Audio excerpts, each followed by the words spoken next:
జేజేకే chapter 262 అయితే official గా వచ్చేసింది. ఇంకా ఈ చాప్టర్ లో మనం చూసుకోవచ్చు సుకున వర్సెస్ గోటా ఫైట్. ఇప్పుడు ఈ పేరు వినిన తర్వాత మీరైతే అనమాకండి బ్రో ఇప్పుడు ఈ గోటా ఎవరు అని చెప్పి, ఈ పేరుని మీరే కదా ఇచ్చింది ప్రీవియస్ వీడియోలో. అందుకే మనం ఈ వీడియోలో గోజో లోపల ఉన్న యూటాని గోటా అని అనబోతున్నాం. ఇంకా ఈ వీడియో స్టార్ట్ చేసే ముందు మీ అందరికి ఒక విషయం చెప్పాలనుకుంటున్నా. అదేంటంటే ఈ చాప్టర్ చాలా చిన్నగా ఉంది. ఐ థింక్ 3 minutes లో ఈ చాప్టర్ అయిపోయింది. ఇంకా రెండోది వచ్చేసి మన గిగ్గే అకుతామికైతే ఒంట్లో బాలేదు, అందుకనే ఈ చాప్టర్ కూడా చిన్నగా ఉంది. పైగా నెక్స్ట్ చాప్టర్ రిలీజ్ అయ్యేది 21 అయితే నెక్స్ట్ వీక్ కూడా మీకు జేజేకే వీడియో చూడడానికి ఉండదు, ఎందుకంటే చాప్టర్ రిలీజ్ కాదు కాబట్టి మీరైతే 21 వరకు వెయిట్ చేయాల్సిందే. పైగా ఈ చాప్టర్ లో కూడా జస్ట్ 7 pages ఉన్నాయి కాబట్టి సో తొందరగా కంప్లీట్ చేసేద్దాం. సో ఇంకేం నేర్చుకునే అలెసెస్ వీడియో కానీ అందుకనే ముందు మీ ఛానల్ ని ఇప్పుడు సబ్స్క్రైబ్ చేసుకోకపోతే బ్రో తొందరగా వెళ్ళి సబ్స్క్రైబ్ చేసేయండి. మనం 16K కి చాలా దగ్గరికి ఉన్నాం. ఒకవేళ ఇంకెవరైనా సబ్స్క్రైబ్ చేసుకోకపోతే బ్రో తొందరగా వెళ్ళి సబ్స్క్రైబ్ చేసేయండి. సో ఇంకేం నేర్చుకునే అలెసెస్ వీడియో ప్రీవియస్ వీడియో ఎక్కడైతే ఎండ్ అయిందో ఈ వీడియో కూడా అక్కడ నుంచి స్టార్ట్ అయింది. మన సుకున ఇంకా గోటా వాళ్ళ యొక్క డొమైన్ ఎక్స్పెన్షన్లు ఓపెన్ చేస్తారు. పైగా ఇక్కడ మీరు గోటాని చూసుకోండి, తన డొమైన్ ఎక్స్పెన్షన్ అయితే చాలా చిన్నగా ఉంది, ఒక బాస్కెట్ బాల్ సైజ్ లో ఉంది. అసలు ఇలాంటి ఒక టెక్నిక్ ని అచీవ్ చేసిన వ్యక్తి మన గోజో సెన్సే, తనకు తప్ప ఈ టెక్నిక్ అంతగా ఎవ్వరికి రాదు. ఇలాంటి ఒక డొమైన్ ని మన సుకునకి అగెనెస్ట్ గా మన గోజో సెన్సే వాడారు. సో మన గోజో సెన్సే నుంచి మన యూటా నేర్చుకున్నాడు. ఈ మాట వినిన తర్వాత మీలో చాలా మంది అడుగుతారు, బ్రో ఇది ఎప్పుడు జరిగిపోయింది మాకు చూపిలేదని చెప్పి. ఇప్పుడు మన గోటా చెప్తాడు, తనైతే పాస్ట్ లో గోజోతో బాడీ స్వైప్ చేసిండు, అందువల్ల తన ఈ టెక్నిక్ ని వాడగలుగుతున్నాడు. పైగా ఇప్పుడు మన యూటా గోజో బాడీలోనే ఉన్నాడు కాబట్టి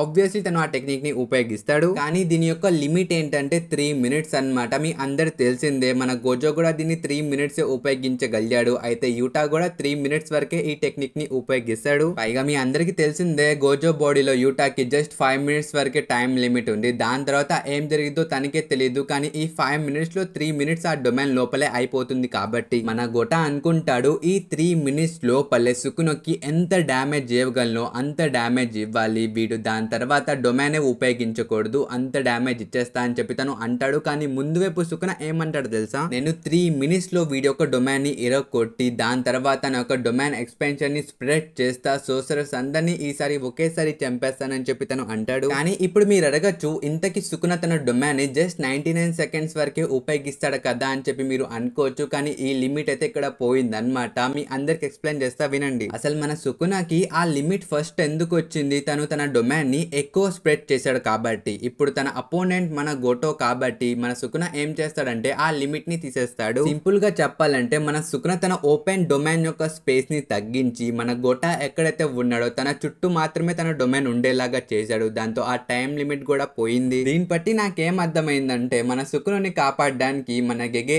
ఏదైనా రాస్తాడు బ్రో, లిటరలీ ఏదైనా రాస్తాడు. ఆ సుకునకి హార్ట్ కూడా లేదు, still he is fighting like A beast bro. దీని తర్వాత మన గోటా అయితే తన పర్పుల్ ని ఉపయోగించి సుకునని కొంచెం దగ్గరికి లాగుతాడు. కానీ ముందుంది సుకున, తనకి ఆల్రెడీ తెలుసు అది చేయబోతున్నాడని, అందుకనే ఒకేసారి చాలా స్పీడ్ గా వచ్చి మన గోటా ఫేస్ మీద ఒక్క పంచ్ కొడతాడు. అది చూసి మన గోటా షాక్ అయిపోతాడు, ఎందుకంటే సుకున తన్ని టచ్ చేశాడు. అసలు ఇన్ఫినిటీ ఏమైపోయిందని చెప్పి తను అనుకుంటాడు. కానీ దాని తర్వాత మనకు తెలిసేది మన సుకున అయితే డొమైన్ ఎక్స్పెన్షన్ తో పాటు డొమైన్ యాంప్లిఫికేషన్ కూడా వాడుతున్నాడు. ఇది ఉపయోగించే మన గోటా ఫేస్ మీద మన సుకున పంచ్ కొట్టాడు. ఇన్ఫినిటీ ఉంది కానీ అది పంచ్ చేయదు బ్రో. పైగా ఇక్కడ మన సుకున అయితే చాలా నవ్వుతూ చెప్తాడు, ఇక్కడ ఏం జరుగుతుందో బయటోళ్ళకైతే ఏమీ తెలీదు, ఎందుకంటే ఇన్ఫర్మేషన్ పాస్ చేయడానికి ఇక్కడ ఎవ్వరు లేరు, మెమేస్ యొక్క క్రౌజ్ కూడా లేదని చెప్పి తను అంటాడు. అసలు మీరు ఈ ప్యానల్ ని చూసుకోవచ్చు బ్రో, మన సుకున అయితే నవ్వుతున్నాడు. అసలు ఇంత జరిగిన తర్వాత కూడా, ఇంత మందితో ఫైట్ చేసిన తర్వాత కూడా తన కర్స్ ఎనర్జీ పోయింది, తన చేతులు పోయినాయి, తన హార్టే పనిచేయట్లేదు, అయినా ఈ మనిషి నవ్వుతున్నాడు. ఇది మొత్తం చూసిన తర్వాత